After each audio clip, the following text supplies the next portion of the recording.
Welcome back to the show. As we are in August, I'm really excited to have people on the show that can speak more to school and academic settings and ways that we can support our kids academically as we get ready for the new school year.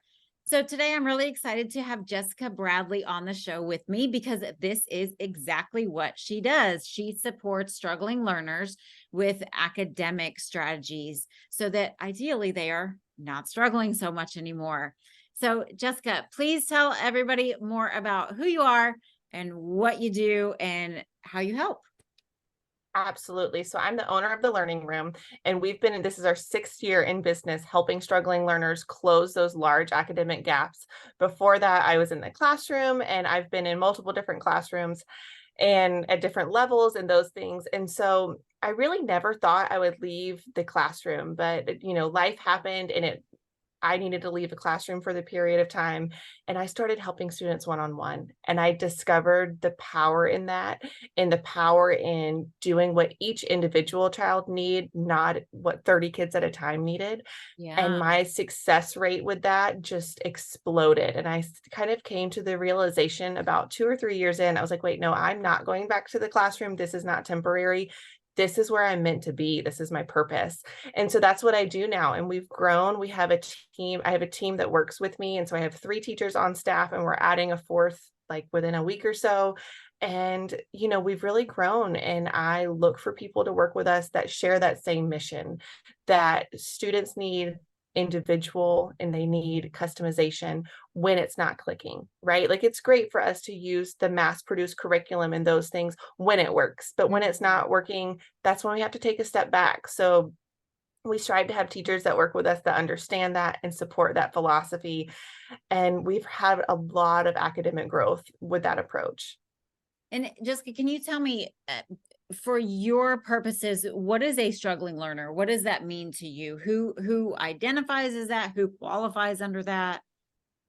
Really, the way we define that is not just in the traditional way in terms of like low scores. That's a lot of who comes to us, but also we have students come to us who are making B's and A's, but are not mentally where they should be in terms of school. Maybe they're very anxious. Maybe they are struggling with different aspects of school, like communicating with the teacher or having time management. There's a lot of different ways to define someone who's struggling. So we really move away from defining it by just a report card, and we're defining it as a whole child. So we like to use that whole child approach. I know that's a buzzword, but using that approach and having students who need support in different areas because there's a lot that goes into a school day. Yeah. So that's how we define it here. And like I said, we have people that come whose grades aren't an issue, they're just so anxious. So having a safe place to review material, to ask questions, helps reduce that school anxiety. Yeah, that's interesting because in my program, my students are primarily autistic and ADHD. We're open to anybody who's struggling with friendships and that kind of thing, but that's primarily who's in my program. A lot of the students in my program might not even fall under special education because they're academically on level, right? And so from a Right. school perspective, they're not struggling academically, but by default, if you are autistic or have ADHD, there are things that you are struggling with in an academic setting. We've been talking a lot about executive functioning this summer.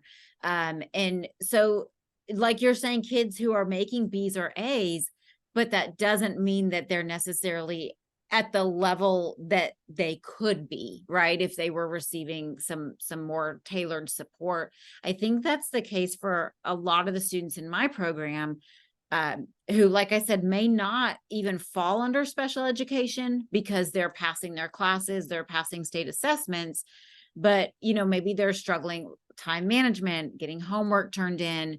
You mentioned the anxiety, and it reminds me of, as an adult, how you can get really burnt out in the corporate world, right? You can to everybody else, to an outsider's perspective, you're rocking it, you're getting everything done, you're where you're supposed to be, but inside you're kind of falling apart. And I think that that's one of the big challenges, I think, with neurodivergent kiddos who do have the intellectual and academic ability, is that that doesn't mean that they have all the skills they need, and that doesn't mean they're not burning out from trying to keep up with everything. Right. And I think too, to speak to the anxiety, a lot of times when we're neurodivergent, anxiety compensates, Mm. right? That heightened anxiety forces us to get all the things done, but our mind is chaos. And so the more we have learned about the neurodivergent brain, the more parents have been aware that, okay, they're getting it all done, but she seems or he seems extremely stressed, right? And that sometimes that looks like a child who's very worried but gets it done. Uh-huh. And so that always tells me that the anxiety is compensating for the executive functioning that they don't have. Like that was me as a child, right? Like I was very anxious, which compensated for the ADHD. And as an adult, when I addressed being anxious, my ADHD became such a problem because I was no longer anxious. So it was no longer covering that up. All of these ADHD traits that I have now as an adult, and my parents will say, but this wasn't an issue. I'm like, oh, it was just all in here. And you couldn't visually see it. Yeah. So we see a lot of that too, where that compensation happens. Mm-hmm. And so and the more aware, which is great that parents are, the more they're recognizing those things and taking the steps to get them that executive function piece. And so that's what I love about what we do is it's all blended together, and we're approaching the whole child. So we're not mental health professionals or anything like that, but everyone on my team does have ADHD, and we all are living with that and neurodivergent children. And so it's very much in our world. And so being able to support comes so naturally. Yeah, And I think that absolutely. leads to the success that we're having is just the awareness around what it looks like. And I know you probably do this. I do a lot of coaching about like how it looks different in girls than boys. I'm sure you have a lot of those conversations as well. Um, Yeah, I do know, probably after this episode airs, I actually am talking to some other people on the podcast specifically about that, about the difference in girls and boys. And even for myself, I was just diagnosed 2 years ago. mhm, So, I think a lot of my girls, first of all, our population of girls in my program is probably 25% of the whole program. So, there's just less of them. But I also think when it comes to social with the boys, they just tend to be really socially immature, right? And that right, tends to be very obvious. With the girls in my program, it's, I really honestly wouldn't say they're socially immature, but they're not interested in the things that their peers are talking about. They don't really care. They don't understand the weird girl social dynamic that's going on. But yeah, also I think girls are brought up more under the expectation of compliance. And so I think girls kind of have that mindset and that mentality that we're people pleasers, right? We're supposed to be the quote unquote good girl and follow directions and do our homework. And I think there's almost I mean, this is a whole different conversation, but I think there's okay, definitely, there are reasons why girls get identified later. And I think a lot of it has to do with how girls are just brought up culturally differently than boys. And so I think a lot of times we're working overtime to try to not get in trouble and to try to, mask and conform.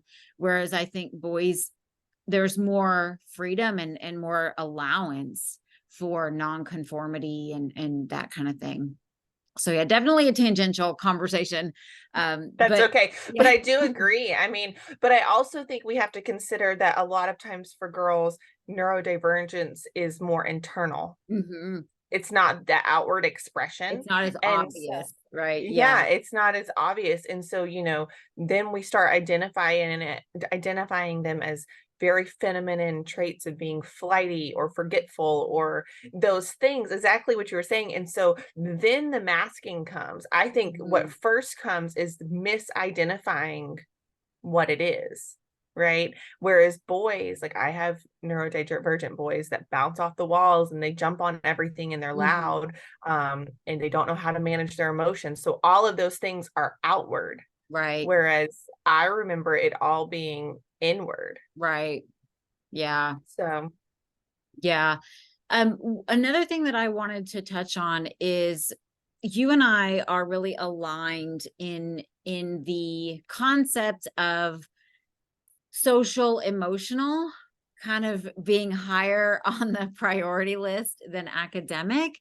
And maybe let me just speak for myself because I don't want to speak for you, but I think it's when I think about my students 10 years from now, 30 years from now, it is my thought process is that it is not their GPA, it is not their state test scores. Those are not the things that are going to predict them 10 years from now, 30 years from now. But their ability to solve problems, their ability to get along with other people, their ability to have conversations, both social conversations and important, necessary conversations with other people. I think those are the things that really will determine the quality of life for my students. And, just like we're talking about, somebody could be highly intelligent and just not perform well in school, you know? And so I think I'm really glad that our society, our culture is shifting away from the concept of everybody being expected to go to college. I'm glad that right. that shift has been happening for a while, but I find that it picks up more and more momentum as the years go Mhm. on. I think some of our kids will do really well in trades. Some of our kids, entrepreneurship, right? Starting their own Right. business. I They also say think, that neurodivergents are the best at it. yes, So, I'm yeah. I'm gonna be an exception to no. No, But stop it. I think too that a lot of our kids, I've heard kids say that they're just so done with school by the time they graduate from high school that they have no desire to even go to college because they're just so done with school. So I'm glad too that shift is happening gradually over time, of just the recognition that you no longer have to go to college to be a successful adult, from a Right.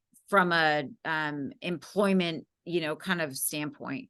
So that's my stance on the social emotional versus academic, that I think for in a long-term perspective, I would much rather have kids that know how to solve problems and get along with other people and can communicate and all that good, the cognitive flexibility, all the stuff I work on in my program.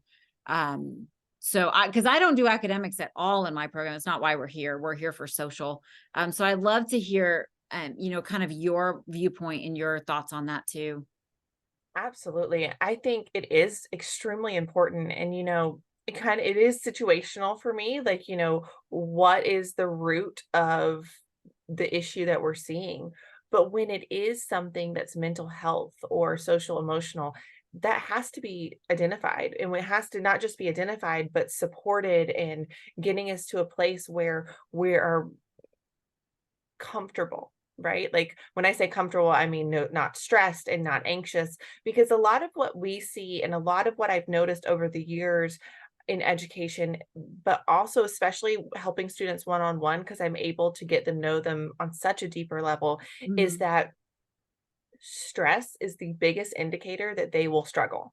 Mm. It's the big because if they're stressed about a class, what I find is then they go to the class and their brain's already tuned out because fight Yeah. or flight starts to happen, right? Yeah. So it's like I'm struggling with math, I'm crossing the threshold into math, and I'm so anxious about it that my brain goes into fight or flight. and it's exited the room. Yeah. Right? Yeah, And so I'm in the absolutely. class where I need to be focused and I can't be because my cortisol levels are so high, my brain's focused on food, shelter, like the basics. That's what my Safety. brain's Yeah. right. And so that is what I've noticed over the years. And that is why I think in my program, students and parents tell us, you've only met with them once and they're doing so much better. And I'm like, well, I didn't teach them anything in an hour that's going to fix our academic problem, but I did talk to them and reduce their stress, Mhm. which allowed them to go to that math class and pay attention. So now they're getting support from me, but they're also able to finally intake information in class because I've reduced their stress level so much. And so that's such a big part. And there's so much research too about how the two are intertwined, right? If we're Yes. doing well in school, we have great peer relationships. But the opposite has been researched, and the opposite's true. If we have great peer relationships, we do great in school. So it's this very codependent relationship that we have to continue as parents and as support person people and all that. We have to continue to foster both sides because they work together. Right. But I agree with you. I'm not who you're going to come to if you want to receive an Ivy League education and your goal is to go to Stanford or to Harvard, right?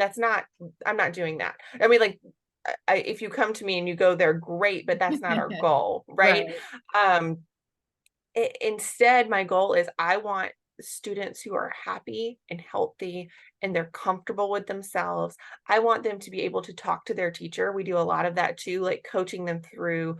Because sometimes I'll say, "Hey, why didn't you ask about this in class?" And they'll say, "Oh, I don't like to talk to that teacher," Mhm. or "I don't," Mhm. and I'll say, "Okay, well, let's go over what are some options here," because depending on the age, it's going to be different with a second grader versus a 12th grader, right? But what are some options here?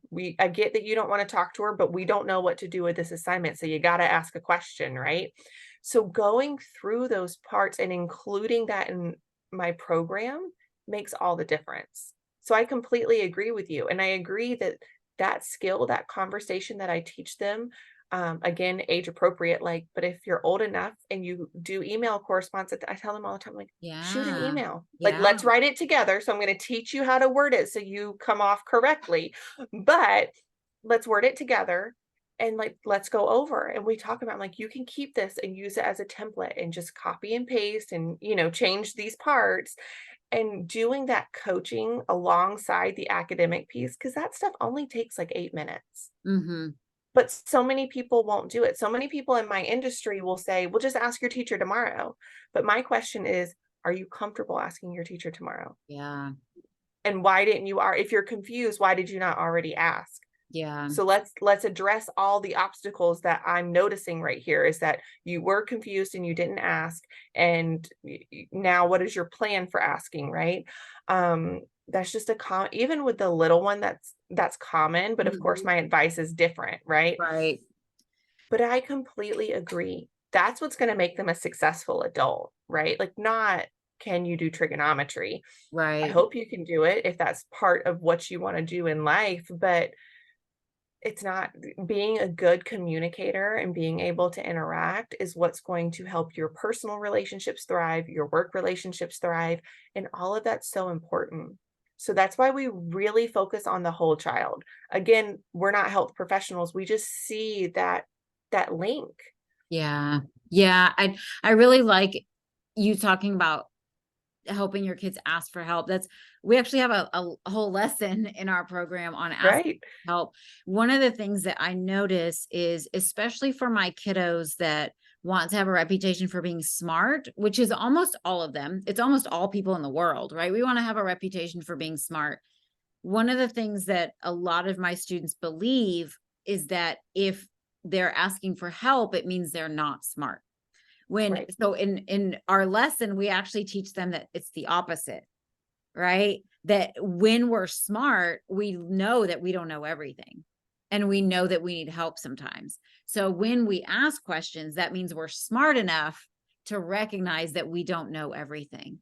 But it does mean that sometimes my students aren't comfortable asking for help in front of other students, right? So the email strategy, I think, is a great one, because sometimes they just don't want to ask for help in front of other kids.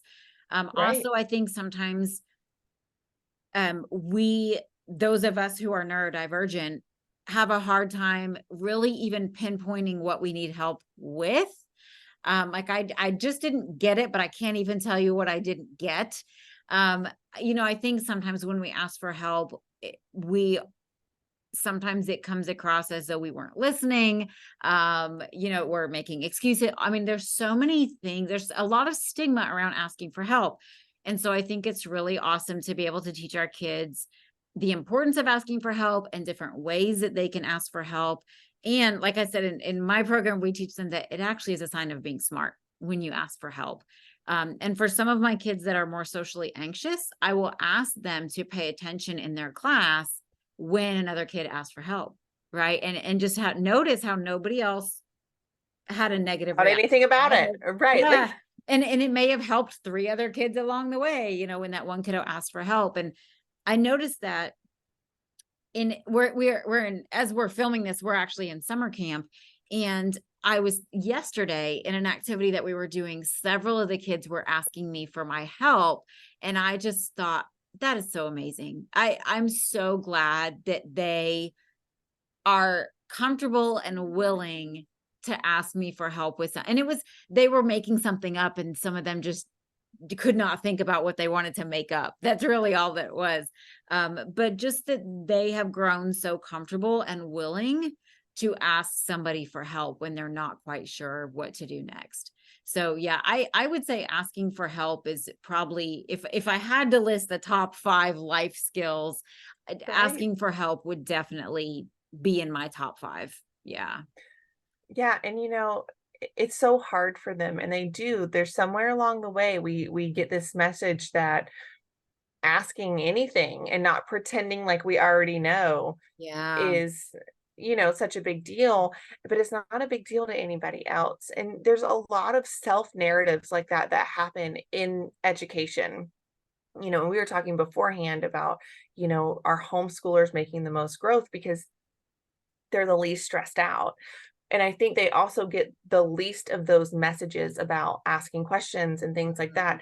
And that's not a advocate that we should all homeschool. I don't homeschool my own children, but I do think it highlights the differences and what Yeah. as parents we need to compensate with.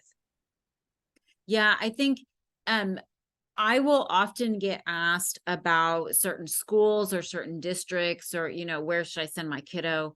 And I will say, because I was in public education for a long time, before I started this program.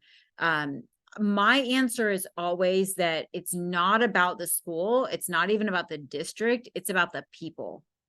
And so, whatever age your child is, elementary is probably the best example to do it, because your child will usually have 1 or 2 teachers. But go into that school, and how does it feel? Right? How do you feel when you're in that school? Do you feel comfortable? Do you feel welcomed? How do you feel? Have your kiddo go with you. How does your child how do they feel in that environment? And then if you know who their teacher will be, how do they feel when they interact with this person, right? It's a little more difficult when kids are older, because then they have multiple teachers, but you can Mhm. do the same in the building. Walk into the building, and how do you feel, right? How does it feel to be in that environment?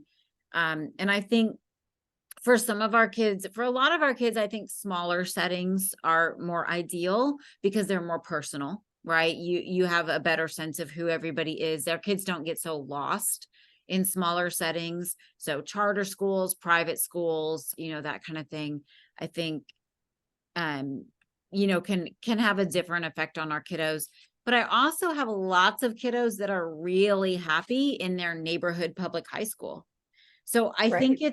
I think it's before we worry about what other parents have said about this school, or what their school's ratings are, or that kind of thing. I think it's, how does your kid feel in that school? Right. Is your kid ready to go to school every day, mentally, emotionally, or are they refusing to go to school?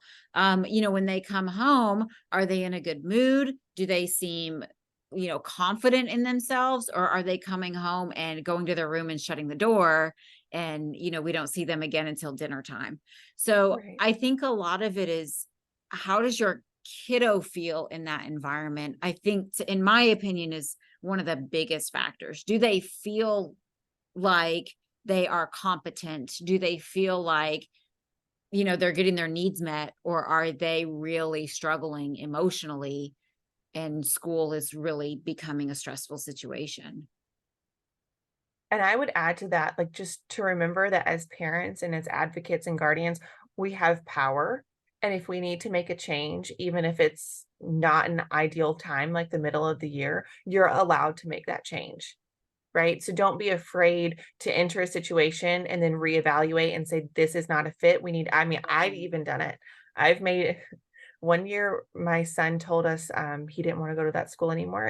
He was young, but I did listen and I asked questions, and we decided as a family he was probably right that that was not where we needed to be because of some of the things that were happening. The school was not equipped for some of the cases they had, and that Mhm. was spilling over into his bubble, Mm. right? And, there was no judgment on that. It was just no longer a fit for him because it was creating anxiety for him. Even though Right. nothing was physically happening to his body, to be in an environment where other people's needs were not being met, and, Right, it was right. so stressful for him. And so we made a change after spring break. Like, who does that, right? But my child was so adamant. He was like, "Mom, this is not where I need to be." And he didn't quite phrase it that way because he was 4, but we transitioned. I found a school with an opening, and I kind of told my story, and I said, "Is there any way we can transition to your school?" And they made it happen. So people are kind, people will work with you if you're in that situation. So if you're in a situation and it's not working, just remember you have power and you have autonomy over your family, and you can make those shifts and changes. And Yeah. it takes effort and it takes explore. Like, I had to, I didn't really plan to drop everything and look for a new school, but it all worked out. Yeah. So Yeah. And I think, you know, kids who are neurodivergent um tend to have more school placements than traditional kids, right? So there are definitely families that try a new school every year, every semester, and I think, while we talk about routines and structure and stability and things like that, I also think the most important thing is that your kiddo feels emotionally safe and comfortable. And so if that means trying a new placement every semester, I think that's what ultimately needs to win, right? Is where is the place where my kiddo really feels the best about themselves and feels like this is the best environment for them. But yeah, I do know that sometimes our kids end up in multiple different school environments, and I think that's okay. I think sometimes, kind of like medication, it can sometimes be trial and error. I think the two are very similar, and also kind of like medication. Just because it works for someone else's kid doesn't mean it's what's best for your kid. I right. think schools are very similar. Just because someone else's kiddo is in this program at this school and doing really well, it doesn't mean it's the best program for your kiddo. But yeah, Absolutely. I think there's a lot to be said for, like you said, exploring your options and just seeing what's out there and seeing where your kiddo seems to function the best. Absolutely, I completely agree, and depending on the school, some of them let you, like, do a trial day. That was really helpful for us, because he did the trial day where we're currently enrolled, and he said, "That's where I'm gonna go to school. Can I go tomorrow?" And I was like, "Doesn't quite work that way." But, and it was very powerful how sure it made him. So that's Yeah. not always gonna be an option. We typically can't do a trial day, in a public school setting, but other settings do allow it now, and it's really helpful. A little intimidating for them to go and do that trial day, but the way I pitched it, I was like, you get to know people, you get to see if you feel like this is a fit, you Mm. know, and he was fine, and it made him so ready. Like, I will never forget the first day we attended there. He walked from my car. I said, "Would you like me to walk you in?" He said, "No, I know where my class is. I'm good. This is my school now." Like, he was so taken. He was like, "Why would you walk me anywhere? This is where I go." And I was This is just not like, your "Okay." school. Yeah. Yeah, he was like, "No, I'm sure." And, it's just been a place where he's flourished, but like you said, it's not a typical situation. It's a very small class size, a lot of outdoor time, so a lot of body movement for him and those Mhm. types of things. And so it's just been, and he was in a school that on paper should have allowed way more of that where he was initially. Like, I was worried about transitioning to a school that had less outside time on paper. Mhm. And it was so much better. I mean, so that's what I mean about exploring, because, I thought my initial choice, I was like, no, no, this is where we should be. Let's tough it out. And finally, it just kind of hit me. I was like, no, let's not tough it out. Yeah. He's communicating, I don't feel safe. Like, I don't want to go here anymore. Yeah. That's what he said to me in the car that day. And I said, okay. And people ask me, they were like, are you concerned that he's going to every year say, I don't want to go here anymore? And I was like, no, I want him to know that if he has a concern, I'm going to meet it. Right. Right. Like, if he Right. has a concern, I also share the concern and we're going to work on it together. And so if that's our takeaway from this situation, is that you learn that I've got your back, then great. Even if the second school wasn't a fit, thankfully it was, but I think it was such a strong takeaway for him in that regard, that he knew if he voiced a concern, because that kind of became our concern as parents, is that I told my partner, I was like, I want him to know if he has a concern, we're going to do something about it, Yeah. Yeah. you That you're know? gonna help. Yeah. And that reinforces asking for help, right? If you're asking Exactly. I for mean, like, it help and things just never change, you stop asking for help. But if you know that by asking for help, let's do you'll be something different, validated. right? Yeah. Right. Yeah. That's kind of a great full circle back to that. Yeah, I mean, it just Yeah. it really is needed, and I think they need to see it at home, because if we're all being honest, not every teacher is aware, right? Like what Mhm. you said about being neurodivergent, and sometimes you're like, I didn't get it, but I don't even know what part to tell you that I didn't get. Yeah. Most typical brains don't understand what we mean when we say that. Yes. And so if that's the only response you're getting when you're asking for help, but if you have that strong home model of, no, no, when I ask for help, this happens, Hmm. I get action, I get validation kind of thing, then they're able to not assign value. I think our kids, even though they're children, they know, they're like, oh, you just don't understand, you Right. know? Yeah. And so I completely agree with you that this emotional piece has to be taken care of, and we need to be healed as much as we can be, people, and then the academics come so much easier, Yeah. for so many reasons, for the reduced stress level, and what that brings and everything, so it just is constant. It's a constant balancing act of keeping everything at an even keel. Yeah. I mean, yeah, that's a great point. So I know we are on a schedule today. We are busy women with things to do. Is there anything else that you want to touch on before we close out our show I today? think I think just encouraging people to evaluate what works for their family unit, right? For instance, for us, we don't do a lot of after school activities because my neurodivergent child gets tired really easily. Like, he's tired from a full day. So Yeah. adding things on after that don't really work for us. Yeah. And I still feel that pang, right? When I'm on Facebook and people's kids are doing all sorts of things, I'm like, oh, we should be doing that too. And I say that example, I know that doesn't feel like it fits, but I feel like, just as a broad example of, like we were saying, you've got to do what works for your unit, Right. whether that's the type of support you provide your child, where they go, it has to be that it has to meet the balance your child needs. If we're going to talk about like a balancing act, it has to meet that balancing act that your child needs, whether it's academic support, emotional support, those kinds of things. It's like, does it help me be in balance and my child be in balance, or is it throwing us off? Right. And so that's what I really like to encourage parents and families to consider, is what do they need, not what does anybody else say they need. Because I feel like a lot of times we forget we're the experts on our own children. Yeah, absolutely. That's a great point. Thank you for sharing that. Okay, Jessica, please tell the people where they can find you. Yes. So I am the learning room everywhere. So the website is the-learning-room.com, and you can find us all over the place. And if you you can even just Google the learning room and we're the first to pop up.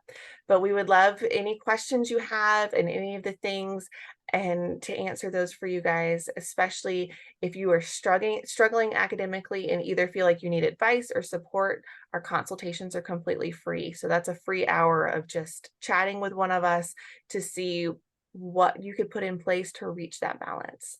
Okay, and you guys are virtual, so you're able to work with Yep. students. We're all over. So we actually have students across the globe. We've had all, because like I was telling you before we started recording, our family was overseas when I started doing this. And so we've just really continued that and strive to connect the teachers with the most experience with the students who need to help them the most.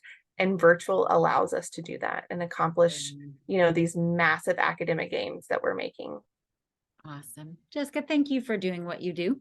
And thank you for Thank being you for here having me. today. Yes, absolutely. We need to do this again. I know that you are just cranking out podcasts like a crazy lady, but we could talk forever. Yes, absolutely.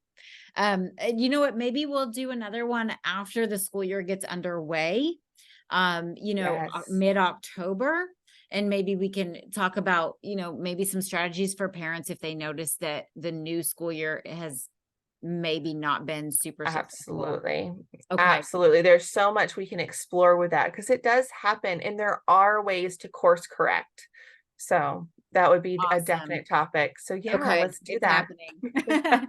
All right. Thank you everybody for joining us. And I will see you again next week, and we'll see Jessica again sometime later in the school year.